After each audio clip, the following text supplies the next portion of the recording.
That's the hammer again. Yeah. Yeah.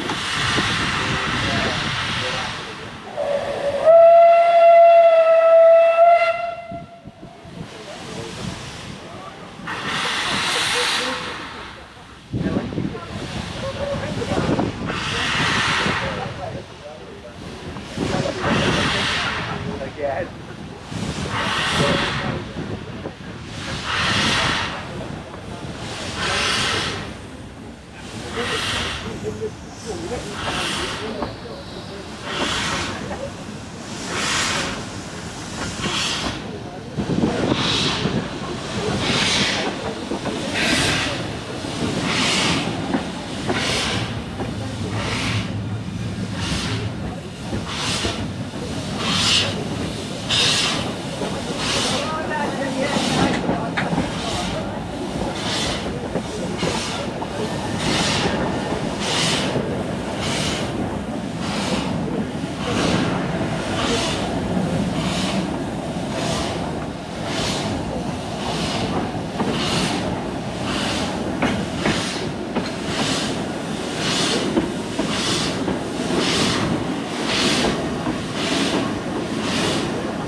Yeah. We couldn't go well, we got as far as Leipzig. Yeah. And we had to go by coach to get into Ramsey.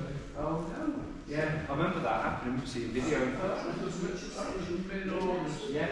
2022. So what I'm going to do is going to give you a very quick potted history of the railway, tell you a little bit about the exhibits you can see in here, and then I'll let you have a wander around. There's lots of display boards, but I will be here if you've got any questions. So, about the railway. The railway was opened in 1873, so we're now in our 151st year of railways on the Isle of Man, or certainly the Isle of Man Steam Railway. The first railway was to Peel, right across the middle of the island. In fact, if you just turn around, you can see the map of the island. This is the original map of the railway routes. The ones which are in red and white, that's where the railways used to go. So straight across the middle of the island, from Douglas to Peel was the first railway. The year after, 1874, 150 years ago, the line to Port Erin opened. And you can see that going down south there. They ran fairly successfully for about 5 or 6 years. Then Ramsey decided they wanted to be connected to the rail network as well, so they opened a line from St John's right in the middle of the island, up round the west coast of the island, right the way around to Ramsey. That was opened by an independent company called the Manx Northern Railway. They also opened a little branch line down to Foxdale, right, you can see coming down from the middle there, and that was predominantly a goods line, or at least initially to take lead ore out of the mines there and transport it up to Ramsey and then away for shipping.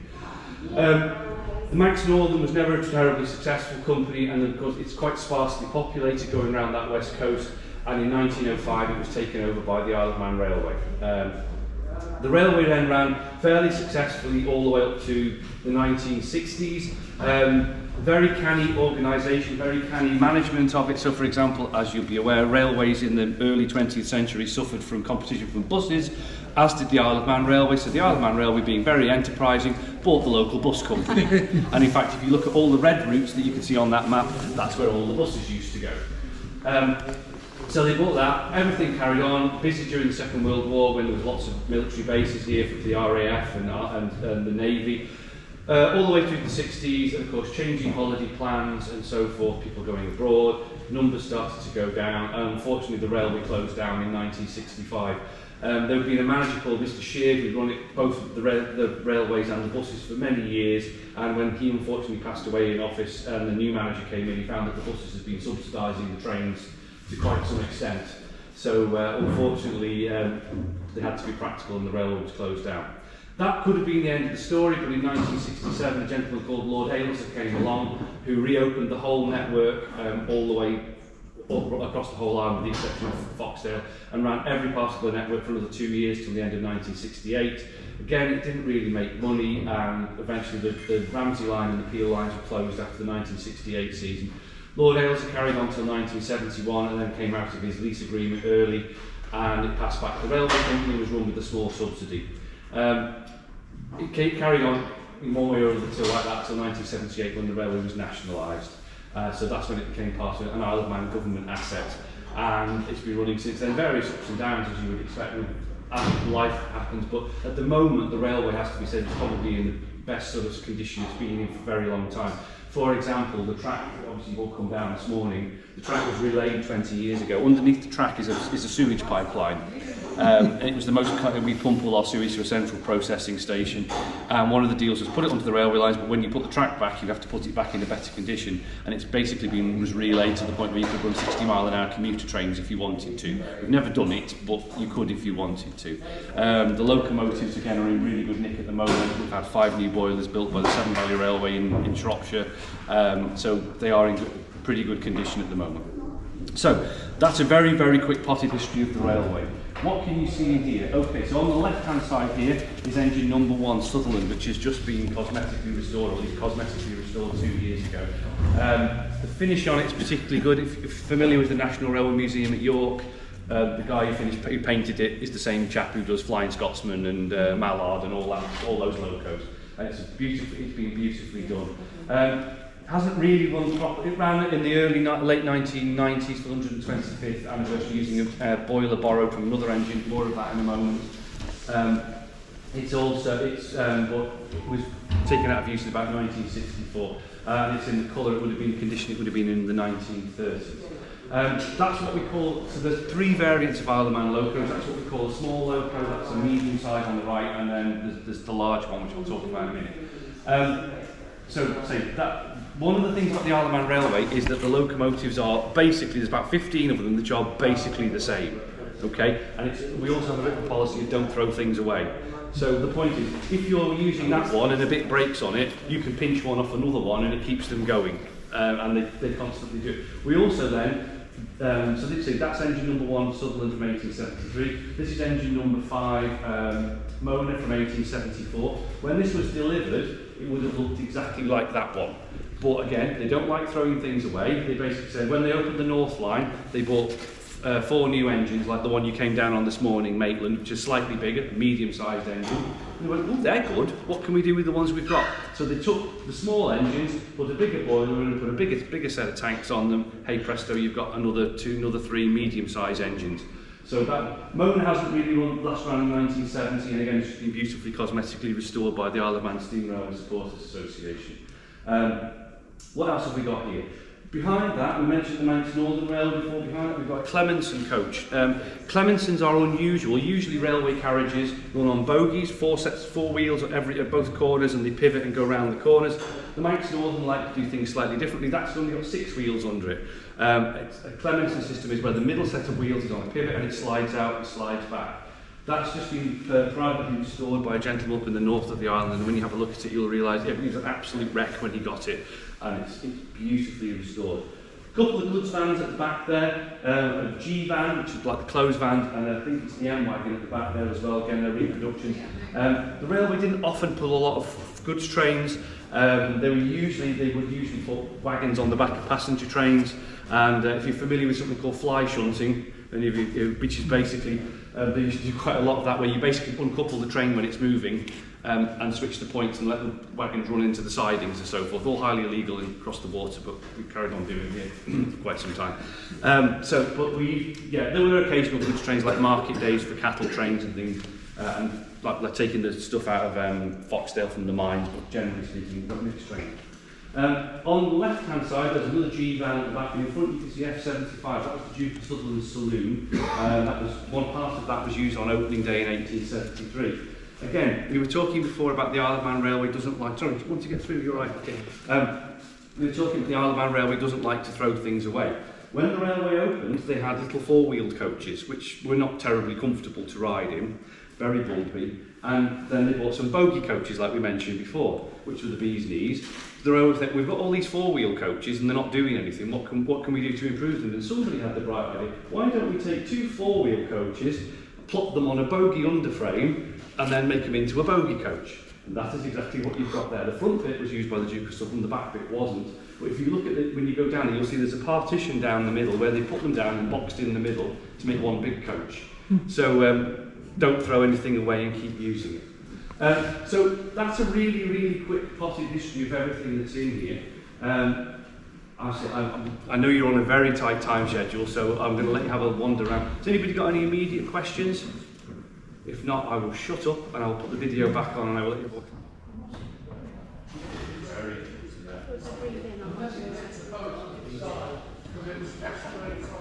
It was, yeah, I think so.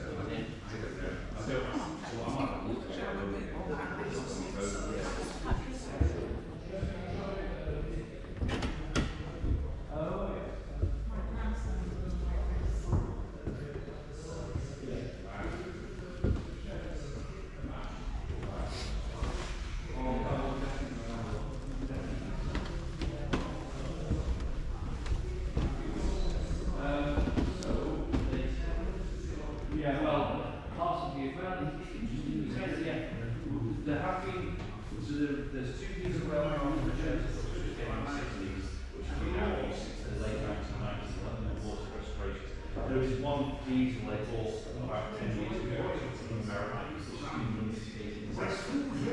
It's never worked on. The idea being